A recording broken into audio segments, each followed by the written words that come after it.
Hi అండి. Welcome to STV. నేను మీ అభి. మొత్తానికైతే ఇందిరా మిల్‌లకు సంబంధించి చాలా మందైతే ఒక కన్‌ఫ్యూజన్‌లో ఉన్నారు. ఎల్1, ఎల్2, ఎల్3లో ఎవరైతే ఉన్నారో ఈ కేటగిరీలకు సంబంధించి చాలా వరకు ఈ ఇందిరమ్మ ఇల్లు ఏవైతే ఉన్నాయో వీటికి సంబంధించి సర్వేయర్ నేము, అలాగే ఫోను నంబర్ కనిపించట్లేదన్నా అని చెప్పి చాలా మందైతే కామెంట్ అయితే పెడుతున్నారు. ఆల్రెడీ దీనికి సంబంధించి ఒక వీడియో కూడా నేను చేశాను. విత్ ప్రూఫ్ తోటి. ఎందుకంటే మీ ముందుకు రావాలి, మేము కనిపించి మీకు క్లియర్‌గా ఎక్స్‌ప్లెయిన్ చేయాలని వీడియో అయితే చేస్తున్నాను. కొన్ని ఛానల్స్‌లో వాస్తవానికి నాకు గూడా కొంతమంది సబ్‌స్క్రైబర్స్ పంపించారు. అన్న ఇది ఒకసారి మీరు వాచ్ చేయండి అని జెప్పేసి. దీని గురించి నేను పూర్తి ఎంక్వైరీ చేశా. ఇప్పుడు చాలా మంది మీకు డౌట్ రావచ్చు. ఎల్1, ఎల్2లో ఉన్న వాళ్ళకు సర్వేయర్ నేమ్ రాకపోతే, ఫోను నంబర్ రాకపోతే వీళ్ళకి ఇల్లు అనేది రద్దయిపోయినట్టే, వీళ్ళని పక్కకు పెడతారు అని జెప్పేసి కొన్ని కొంతమంది యూట్యూబర్స్ వీడియోస్ చేశారు. అవి నేను గూడా చూసాను. మనకు కూడా సబ్‌స్క్రైబర్స్ పంపారు. ఇప్పుడు ఎల్3 అన్నప్పుడు ఆల్రెడీ ఎల్3లో ఎవరైతే ఉన్నారో ఆల్రెడీ వాళ్ళని పక్కకు పెట్టారు. అంటే ఎల్3ని లిస్ట్‌లో తీసుకోలేదు. అంటే ఎల్3 అంటే ఆల్రెడీ ఇనెలిజిబిలిటీ అంటే వాళ్ళకి ఆల్రెడీ ఇల్లుంది లేదా ఫోర్ వీలర్ ఉంది. ఏదో ఒక రీజన్ తోటి వాళ్ళనంటే పక్కకు పెట్టడం అది జరిగింది. అలాంటి వారికి గూడా సర్వేయర్ నేము, ఫోను నంబర్ కనిపించట్లేదు. మీరొకసారి ఇది గమనించాలి క్లియర్‌గా. ఇప్పుడు ఎల్1, ఎల్2లో సర్వేయర్ నేమ్, ఫోను నంబర్ కనిపించకపోతే మీకు ఇల్లు రద్దవుతుందని చెప్పేసి కొన్ని యూట్యూబ్ ఛానెల్స్ చెప్తున్నాయి. అదే ఎల్3లో ఆల్రెడీ లిస్ట్‌లోనే లేరు వాళ్ళు. ఎల్3 అంటే ఆల్‌మోస్ట్ వాళ్ళు రిజెక్టెడ్ పర్సన్స్. మరి వాళ్ళయి గూడా కనిపించట్లేదు గదా! దానికి సంబంధించిన ప్రూఫ్ కావాలంటే ఇక్కడ లెఫ్ట్ సైడ్‌లో చూడండి. మన మన వీడియోస్ కామెంట్ చెక్ చేసుకోండి. ప్రీవియస్ వీడియోస్ 3 డేస్ కింద.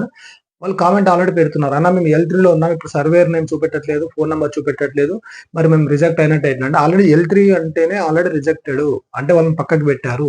మనకి ఇంపార్టెంట్ వచ్చేసి ఎల్1, ఎల్2. ఎల్1, ఎల్2 ఎవరైతే ఉన్నారో వీరికి మాత్రమే ఎలిజిబుల్‌లో తీసుకున్నారు.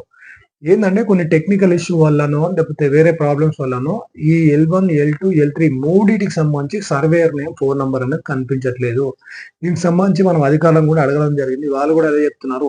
ఇది కొంచెం టెక్నికల్ ఇష్యూ ఉంది సార్. ఇది క్లియర్ అవుతుంది. మీకు మళ్ళీ అప్‌డేట్ అవుతుంది. ఎందుకంటే మీరు ఒకసారి గమనించొచ్చు. లాస్ట్ టైమ్ కూడా చాలా మందికి ఎల్1, ఎల్2, ఎల్3 లిస్ట్ వచ్చిన తర్వాత కూడా మళ్ళీ అది ఎగిరిపోయి మళ్ళీ సర్వే కంప్లీటెడ్ అని చూపెట్టింది. ఆ తర్వాత మళ్ళీ 2 డేస్‌కు అప్లికేషన్ సెర్చ్ వచ్చింది. మళ్ళీ అప్లికేషన్ సెర్చ్‌లో మళ్ళీ ఎల్1, ఎల్2, ఎల్3 మళ్ళా కేటగిరీల వైస్‌గా చూపించడం అయితే జరిగింది. ఇది కూడా సేమ్ అంతే. మీరు దీని కోసం టెన్షన్ పడనవసరం లేదు. ఇక్కడ చాలా మంది కామెంట్ పెడుతున్నారు కాబట్టి మీకు క్లియర్‌గా ఎక్స్‌ప్లెయిన్ చేయాలని చెప్పేసి మేము ముందుకైతే వచ్చాను.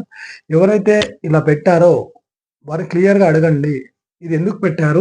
మీరెక్కడ తెలుసుకున్నారు? ఏంటి? ఒక వీడియో ప్రూఫ్ లేకపోతే ఆడియో ప్రూఫ్ తోటో పెట్టమని చెప్పండి. నేను ఈ వీడియో ఎందుకు చేస్తున్నా? ఆల్రెడీ మీకు ఇక్కడ చెప్పాను. ఎల్3లో ఎవరైతే ఉన్నారో వారు ఆల్రెడీ రిజెక్టెడ్ పర్సన్స్ అది మీకు కూడా తెలుసు. మరి వాళ్ళకు కూడా సర్వేయర్ నేమ్, ఫోను నంబర్ కనిపించట్లేదు.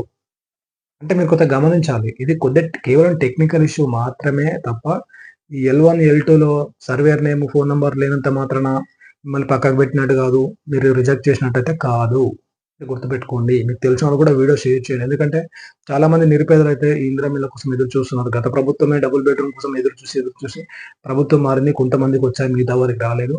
అయినప్పటికీ మళ్ళీ ఇందిరా మిల్లు వస్తుందని చెప్పి చాలా మంది ఎదురు చూస్తున్నారు. అయినప్పటికి గూడా ఈ ఏదైతే కేంద్ర ప్రభుత్వం, రాష్ట్ర ప్రభుత్వంలో కొంచెం వ్యత్యాసం ఉండడం వల్ల సర్వే రిపోర్ట్‌ల వల్ల ఈ ఇందిరా మిల్లు కొంచెం డిలే అవుతుంది. ఏదైనప్పటికి గూడా ఒకవేళ కేంద్ర ప్రభుత్వం వాటా ఇవ్వకున్నా గూడా రాష్ట్ర ప్రభుత్వం వాటాతో కంపల్సరీ ఇండ్లయితే కట్టించాల్సిందే. మీకైతే ఇవ్వాల్సిందే అమౌంటు. దీనికి సంబంధించి ఏ చిన్న అప్‌డేట్ ఉన్నా మీకు మరొక వీడియో ద్వారా మీ ముందుకైతే వస్తాను. Thank you for watching. మీరు చేయాల్సిందల్లా ఇంకొకటి మెయిన్ మన ఛానెల్ సబ్‌స్క్రైబ్ చేసి, లైక్ చేసి మిగతా వాళ్ళకి షేర్ చేయడం మాత్రమే. ఎందుకంటే ప్రతి ఒక్క లబ్ధిదారునికి న్యాయం జరగాలి. ప్రతి ఒక్క పేదవాడు లబ్ధి చేకూరేలా మనమైతే వీడియోస్ అయితే చేస్తాం. ఎందుకంటే చాలా మంది నాకు కాల్స్ కూడా చేస్తున్నారు. "అన్న కొంచెం దీనిపైన కొంచెం మీరేమైనా చెప్పండి అన్న. మీరు కనుక్కోండి అన్న మీరు" అని చెప్పి చాలా మంది. అందుకే ఈ వీడియో ద్వారా మీ ముందుకైతే వచ్చాను. ఆల్రెడీ ప్రీవియస్ వీడియో కూడా చేశాను. ఎల్1, ఎల్2, ఎల్3 గురించి సర్వేయర్ ఫోన్ నంబర్ కనిపిస్తలేదు. ఆ వీడియో కూడా చూడండి. విత్ ప్రూఫ్‌తో మీ ముందుకైతే ఒక వీడియో అయితే చేశాను. Thank you for watching STV. నేను మీ అభి.